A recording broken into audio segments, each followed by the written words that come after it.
name's Lottie. As Annie mentioned, I'm Director of Behavioural Science and Innovation at Reflect Digital. And within my role, I'm obsessed with helping brands better utilise their audience insights, their customer journeys, and their market intelligence to supercharge their brand customer experiences, essentially. So, is it too? I always do that. Can you still hear me? I'm also very quiet, so it's probably not going to help. I can just hide behind it. So, yeah, I'm a little nervous, but that's fine. What was I going to say next? I was going to say, so my background is in paid media. So whilst I'm now moving more into behavioural science role and innovation, but actually my background is 12 years in PPC originally, paid social very shortly after that, and then programmatic activation as well. So I have a long love affair with paid media, and it's nice to be amongst sort of my people. Saying I've been to some conferences recently where I was like masquerading in other guises. So it's nice to be amongst fellow PPC people. So I'm going to start, hopefully, maybe not. Either way. There we go. That's good. It's going well, isn't it? So I want to take a moment to give you something that's given me kind of those light bulb moments in the past. So you're in that position where you've launched a new campaign, you've produced a piece of content on the site that you're promoting through paid media, or you have launched a new discount online and it just hasn't done what it's supposed to do. You've looked at all the setup, the tactics, everything looks fine, but it just doesn't do what it's supposed to do. And the question is, what have you done? And how many times have we been asked that, either internally or by the brands that we're working with? And the main thing here, though, is around that it's not about you, it's about them. So having pose that question of, what have you done? What's gone wrong with this campaign? Quite often, it's not necessarily something that we have done ourselves as PPC or paid media practitioners. It's actually something to do with what's going on around us. And this is a really interesting quote from Clint Eastwood, which I think really encapsulates not only that point, but also what I'm going to talk about today. So take a few minutes I was going to think about asking people, but I think it's quite crowded and I might get a little bit of, battling going along. So have a moment to think about how many brands in the last year have you sort of been engaged with that's like a new brand. You've either used them or kind of become aware of them in the last 5 years. So these are some examples that I've come up with personally. So I was a big eBay user and Audible are two kind of big brands that I've got very well versed with and using for the last 10 years or so. In the last, I'd say probably year, Vinted has come to one of my favourite places to source pretty loved clothing, but also sort of Blinkist as well. So I'm sure how many people are familiar with Blinkist, which is a really good source of condensing books down into sort of more manageable chunks of information. I'm dyslexic, so I find that really helpful. So for me personally, having been like avid users of both Audible and eBay, all of a sudden my consideration set of who I'm going to engage with has changed. Whilst it's not necessarily made so much of a difference for Audible, I have definitely used eBay a lot less than I had done previously. Oops, sorry, I'm in the way. So you're not alone in that sense of having additional brands that have come into those consideration sets. So 71% of people have switched brands at least once in the last year. 70% of people will switch brands due to a perceived higher quality alternative. 66% of people will choose to switch brands because of a better deal. Again, that could be a perceived deal, but they're looking for those deals, particularly as we know in current circumstances where people's budgets, not only on their personal side, but also business side, are becoming more important and those deals are super priority. 16% of people will switch brands due to fit their personal circumstances better. So again, if you think about that, in terms of their personal life, but also from the situation of their businesses, so both from a B2B and a B2C context. And you can have up to, on average, 5 different brands in a consideration set. So when you think about that, your competition as a brand or the brands that you're supporting is high. And people are both fickle and biased in their decision making, so they're very difficult to predict. So decision making will be influenced by many, many different factors, and I'm sure everyone here is knows about Google's messy middle, which we've got here. It's a really nice representation of the convoluted route that many people go through before they make that final decision. And at Reflect, we use the COM-B model for behavioural change to try and understand better why a behaviour is or is not being conducted. So COM-B stands for capability, opportunity and motivation, which ultimately leads to a behaviour. So again, this is a really interesting framework to think about when we're analysing what's going on in response to our paid campaigns. And those factors that are influencing decision making are widespread. So they can be anything from social influence, so we're very aware of that, how much that can influence the decision making process, and we might think that we're not influenced by others, but in some way or other, most people are. Emotions, I think that can be an underrated one. When we're doing a lot of persona work, people will have personas that produce that emotion doesn't come into it. At the end of the day, we're people, and everyone has motives and decisions, and to some degree will be influenced by the emotions that they're feeling. But other things like default decision fatigue, like people can't be bothered, they want the easy option. We'll talk a little bit more about some of those later. So do you know exactly what is currently influencing your customers' decisions right now? And can your search performance be judged by the tactics alone? And hopefully you'll agree with me that the answer is no. So hopefully you've then got the kind of your own light bulb moment. So when you're in that situation again and you're thinking, what's gone wrong here? It's like actually you think outside the box, not necessarily what's going on specifically and what you personally or your team have been doing. So you need to keep your finger on the pulse of your customers and also your competition's tactics and strategies. That's a difficult one to say. So I'm going to talk you through some examples. So I've got quite a lot of experience of working in the experiential gifting space. So we're going to touch on that. So many brands ultimately do the same thing. Whilst they might have their kind of USPs, but ultimately very few brands are kind of on their own and no one else offers the same product that they do. So experiential gifting is a really good example of this. So we've got 3 brands here, which I'm sure many people here are familiar with: Red Letter Days, Virgin Experience Days, and Buy a Gift. Now, if you look at the home pages on these brands, whilst the promotion on here does differ slightly, ultimately the offering that each of these brands have is exactly the same. They all offer driving days, they all offer gifting for family members, they all offer dining experiences, etc. If we then move on to the search results page, obviously step back into what someone has searched for and then been shown on the search results page. This is just some examples here. So we've got Red Letter Days, where within their text they're focusing on credibility, availability and validity. So talking about 12 months validity, next day delivery, and obviously the official in the ad copy. Moving down to Buy a Gift, we've got focus more on validity and emotion here. So again, 12 months within the headline, but giving a loved one a unique experience. How lovely and warm feeling does that make you feel? Moving on to Virgin Experience Days, it's about range, it's about discount. There's a very different feel for those 3 ads. They speak to very different needs from the person, but which one of those is the most important? And you need to think about what your message, what impact your message is going to have, what you're expecting someone to do off the back of it. And all of a sudden, the product offering is different when they're exposed to those 3 ads on the search results page, which ultimately is that first sort of window to the brand. And they've used nudges to encourage a lot of behaviours. So just so everyone's on the same page, a nudge is a small tweak to the environment that can have a positive and big impact on behaviour without limiting choice. Which is a really important point to note. So we've got some examples here of nudges. So we have nudge cards, which unfortunately I didn't have the chance to bring with the kind of late notice, but if you go on our website then you can request, I think, to get some nudge cards sent to you. But these are some 3 examples. I think everyone's probably quite familiar with nudges, but maybe don't use them in the same sort of, they've never used it in that context. So we've got that, made me panic then. I was like, is that me? Am I really sorry?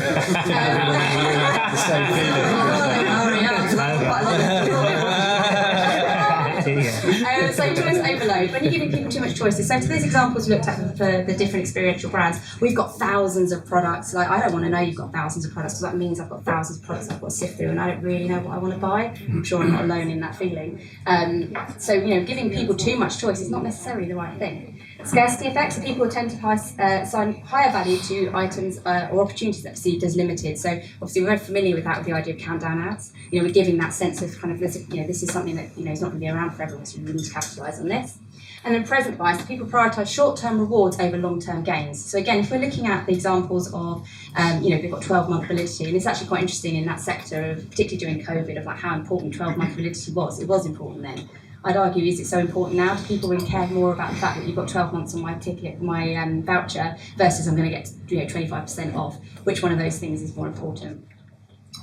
So, hopefully now you all know the theory, but what do you do now? So first of all, you observe like any good scientist would. You look at your competition and your customers. So what did they do in the past? So I think, again, we're quite used to looking at like the now, like what are we up to now, but actually look at what did they do in the past, what did your competition and what do your customers do previously, what are they doing now, what are they up to right at this moment, and what do we think they might be doing in the future. So having a go at that forecasting bit, which I know we really love so much.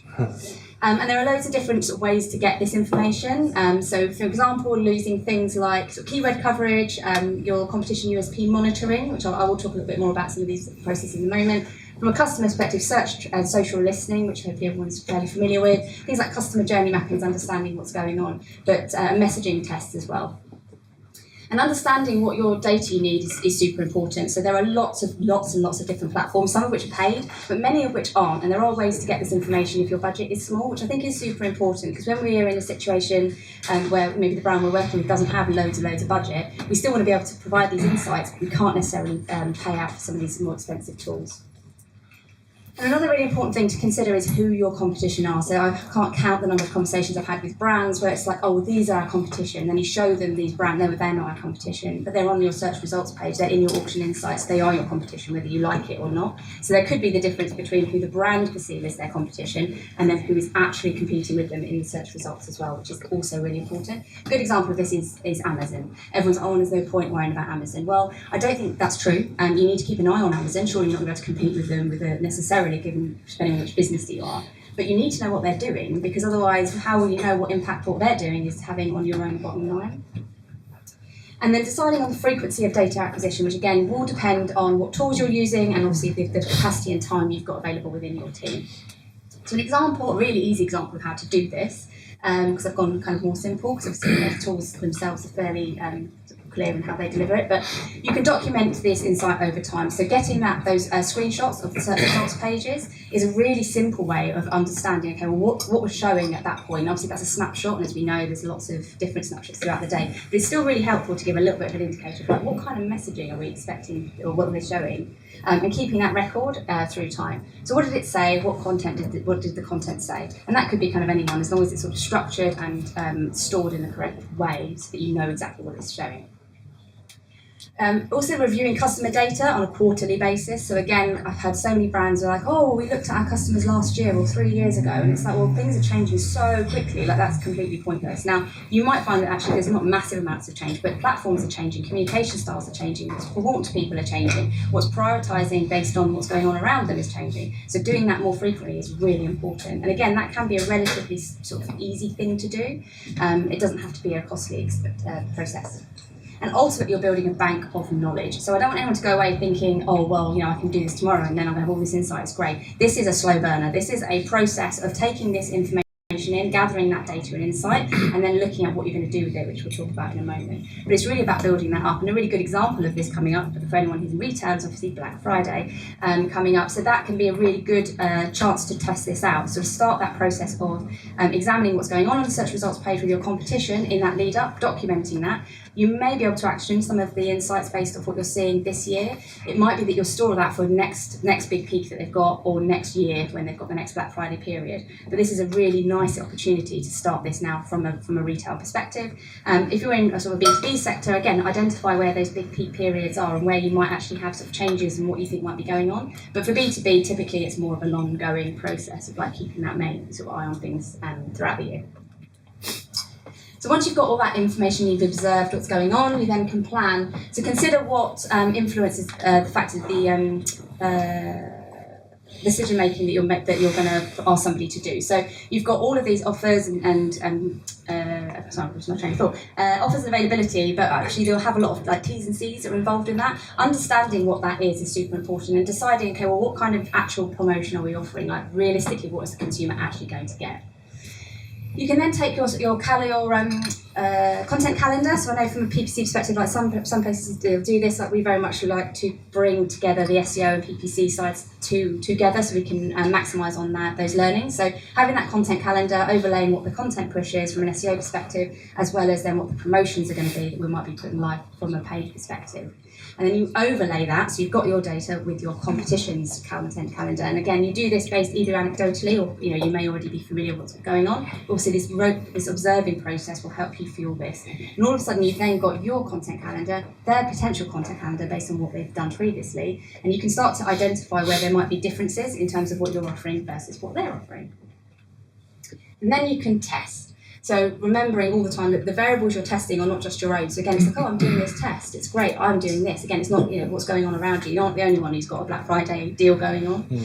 And your test is say two-sided. It's technically not true. It's lots-of-sided. But you're testing your copy against yourself. You're also testing it against whatever's going live for your competition. And then finally, you evaluate. And you can plot your research over your own performance data. So this is click-through rate data for one of our clients. You can then put your own brand promotions. You can see actually that's having this effect on our click-through rate. Then you've got when your competition brand promotion went live, because it may not be the same time, or it might be a different offering, as we've already discussed. You can then look at, okay, well, what kind of impact did that competition have on our own performance? And then you can explore the impact your message has had, and you can decide how to adapt your strategy. So again, in those instances of like, well, this hasn't gone how we wanted it to, what do we do now? Doing this approach allows you to potentially be more agile and responsive, and that's super important. There's no point planning, we can be planning these strategies at 6 months, a year, maybe a week, in advance of actually going live. But if it is more of that longer term thing, these are decisions that have been made on data that's very old, like what's happening now, and actually that may not be valid still, and it's really important to be able to be flexible and agile with that decision making, so we're not stuck with the wrong plan because we can't move it. And that way it ensures your brand can respond to those changes, and it will be instigated either by your competition with what they're up to if they've launched something new, or by your customers' needs, because remember that's going to change throughout the period as well. So to recap, we've got thinking about your brand is more than just thinking about your own world. You've got your observations, looking at your customers and your competition. Your planning based on your research that you've gathered through that observation phase. Your testing to look at what consideration of all the different variables that will come into play, and then you're evaluating. And all the time you're thinking about what your competition are doing at the same time as you. As I mentioned, you can start as big or as small, so this isn't something that you've got to pay out for a really expensive tool to do. Google Transparency Centre is not perfect by any stretch of the imagination, but it still can give you some insights. You can do search reviews. There are other tools like social search and social listening tools. You can look at this on a monthly or weekly basis, again, depending on where you're in your calendar. If it's a peak period, I'd suggest more frequently weekly, possibly daily. During your more sort of lower periods, maybe it's monthly, weekly, but again, that depends on how much time you've got available. And what's super important is in creating that repository, tracking that information and deciding, like reviewing it and deciding what you're going to do off the back of it. It's all well and good having this great repository of information when no one actually uses it. And the risk ultimately with not doing this, so actually I looked a lot about trying to find some stats to demonstrate how many brands are using competition, sort of monitoring how many aren't. Interestingly, they couldn't find any stats.